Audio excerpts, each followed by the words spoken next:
Mtazamaji, asante kwa kuendelea kuichagua TVE. Bado tuko nawe katika TVE Habari, na sasa tuungane naye Nizia Masinde kwa habari za biashara. Kifuatacho ndani ya TVE Habari. Na katika biashara, serikali yatoa ruzuku ya shilingi 259 kwa lita ya diesel kupunguza makali ya bei ya mafuta.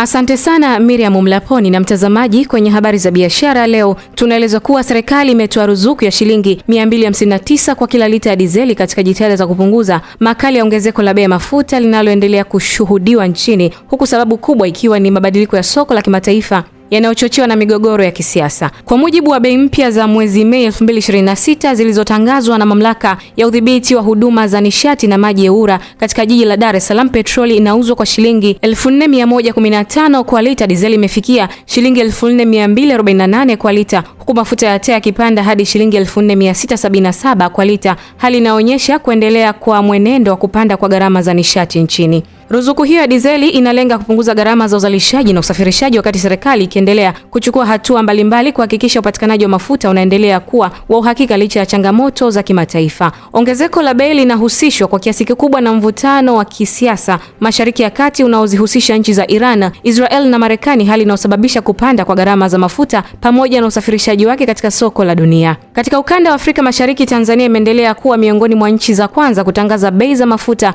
kila mwezi, jambo linalofanya kuwa kiashiria muhimu kwa mwenendo wa soko la nchi jirani. Licha ya kupanda kwa bei nchini, bado inaonekana kuwa na nafuu ikilinganishwa na baadhi ya majirani zake. Kwa mujibu wa takwimu za hivi karibuni, nchini Kenya bei ya petroli ni zaidi ya shilingi 4300 kwa lita, huku Uganda ikikaribia shilingi 4500 katika baadhi ya maeneo. Kwa upande wa Rwanda, bei imefikia zaidi ya shilingi 5200 kwa lita, ikiwa miongoni mwa nchi zenye gharama kubwa zaidi katika ukanda huo.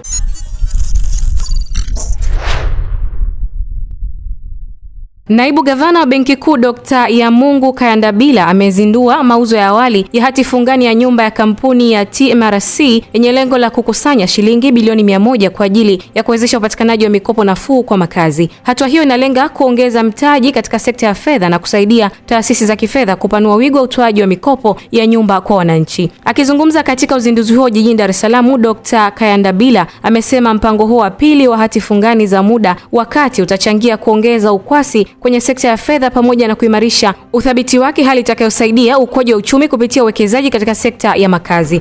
Wenzetu wa Wizara ya Ardhi wanafahamu. Yaani zile figa ukiziona wakati mwingine unasema ni kweli au sio kweli.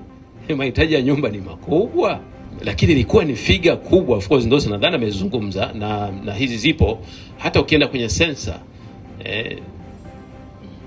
ya 2022 sio ambayo imefanyika, utakuta figa utakuta. Kwa hiyo bado tuna kazi na hii initiative ya TMRC bana yake inataka kututoa kule angalau na sisi tuanze kuonekana kuwa na maisha bora kwa kweli na maisha kama National Housing wanavyosema maisha ni nyumba. Kwa upande wake, afisa mtendaji mkuu wa TMRC Elibariki Ndosi amesema upungufu wa makazi bora bado ni changamoto kubwa nchini, akieleza kuwa hati fungani hiyo itasaidia kuongeza rasilimali fedha kwa taasisi za kifedha ili kuweza kutoa mikopo ya nyumba kwa wigo mpana zaidi na kwa masharti nafuu. Kazi kubwa ya TMRC ni kufanya tunasema wholesale lending. Tunatafuta vyanzo vizuri vya fedha za muda mrefu na kwa bei nafuu.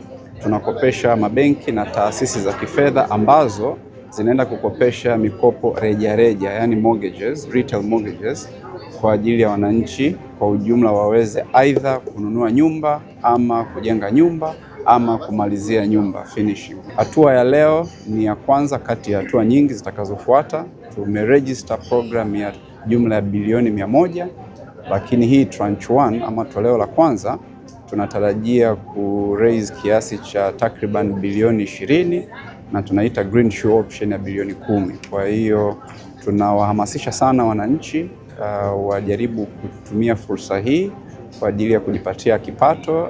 Riba ni 11% kwa mwaka ambayo haina withholding tax. Naye kaimu mkurugenzi mkuu wa CMSA Exaud Julius amesema mpango huo unaonesha kukua kwa soko la mitaji nchini na kutoa fursa zaidi kwa uwekezaji wa umma, huku hati fungani hiyo ya miaka 5 ikitarajiwa kutoa riba ya 11% kwa mwaka, jambo linalovutia wawekezaji na kuongeza mzunguko wa fedha kwenye uchumi. Naamini kwamba fedha zitakazopatikana katika hati fungani hii inaenda kuchochea miradi ambayo itawezesha kujenga nyumba na kuwa na makazi bora kwa Watanzania, na hii itaenda kuleta ajira kwa taasisi, kampuni na watu wote ambao watakaoshiriki kwenye miradi yote ya maendeleo inayohusiana na nyumba, ikiwa ni pamoja na wajenzi, wataalamu mbalimbali ambao wanahusiana na shughuli zote za ujenzi wa nyumba na kuweka makazi bora kwa nchi yetu. Hizi zote zinaenda kuleta ukwasi kwenye makazi bora, ukwasi kwenye upatikanaji wa fedha za muda mrefu kwa ajili ya kujenga nyumba ambazo zitawaletea Tanzania maisha ya staha.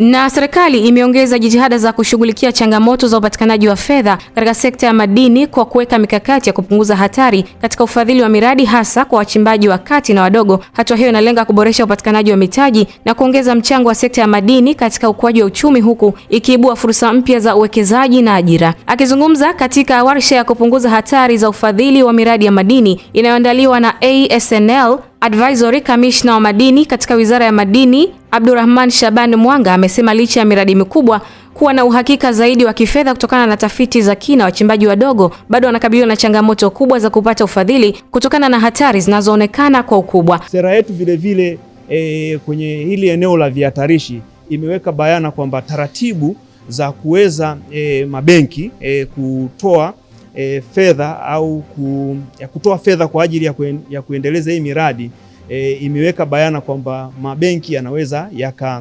yakashirikiana na wadau. Ni muhimu mabenki yakaweza kuwa na taarifa zile ambazo ni muhimu kwenye kuondoa hivi vihatarishi, mojawapo ikiwa ni taarifa kwa maana ya data za kijiolojia na taarifa ya upembuzi yakinifu kwa maana ya feasibility study.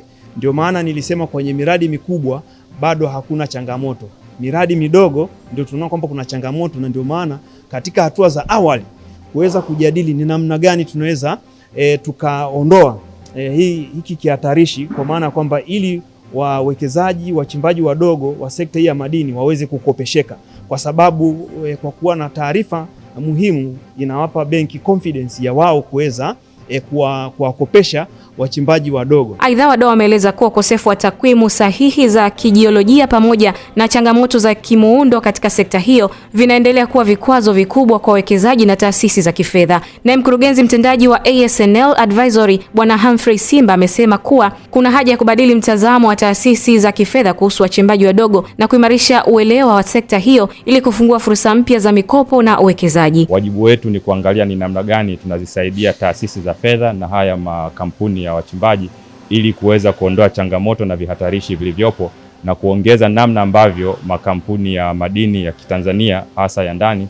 yanaweza kupata mitaji zaidi na kuongeza tija ya shughuli za uchimbaji. Bajeti ya Wizara ya Madini wiki iliyopita ilionyesha ni namna gani basi uchimbaji umeendelea kuwa sehemu muhimu sana kwenye uchumi wa nchi na namna ambavyo ushiriki wa Tanzania unaweza kuongezeka zaidi kwa taasisi za fedha kukopesha makampuni ya madini na wachimbaji wa ndani ya nchi kuongeza tija katika uzalishaji wa madini ya aina mbalimbali, hasa kipindi hiki ambacho bei ya dhahabu imeendelea kuimarika, lakini pia madini mengine yakiwemo madini ya kimkakati yakiendelea kuimarika katika soko la dunia. Hivyo ushiriki wa sekta ya fedha na ushiriki wa wachimbaji wa ndani itakuwa ni muhimu sana. Kwa upande wa sekta ya benki, mkurugenzi mtendaji wa Chama cha Mabenki Tanzania TBA Bi Tusekelege Mwaikaso amesema tahadhari ya utoaji wa mikopo imechangiwa na uelewa mdogo wa sekta pamoja na uzoefu wa malipo usio wa uhakika, huku akibainisha kuwa benki zinaanza kuongeza ushirikiano na wachimbaji kupitia tathmini za moja kwa moja za miradi ili kuoanisha ufadhili na uzalishaji. Benki nyingi sasa hivi zinajielekeza katika kuelewa matatizo au mahitaji ya mteja wake kwanza kabla hawajaja na product. Kwa hiyo hata katika upande wa madini tunashukuru ambavyo tumekuwa tukishirikishwa kwa ukaribu sana na wizara katika kuelewa changamoto za wachimbaji ni zipi, na kwa pamoja tunatafuta solution ili tuweze kuwafikia kwa ukaribu na kuwainua, kwa sababu sio kazi nyepesi. Na nashukuru hata wataalamu waliokuja wameongelea kwamba ni kweli katika process ya kuchimba kutafuta madini ni ngumu sana, lakini ukisha yapata madini ndio ile cash flow, ndio utajiri tunapoanza kuuona.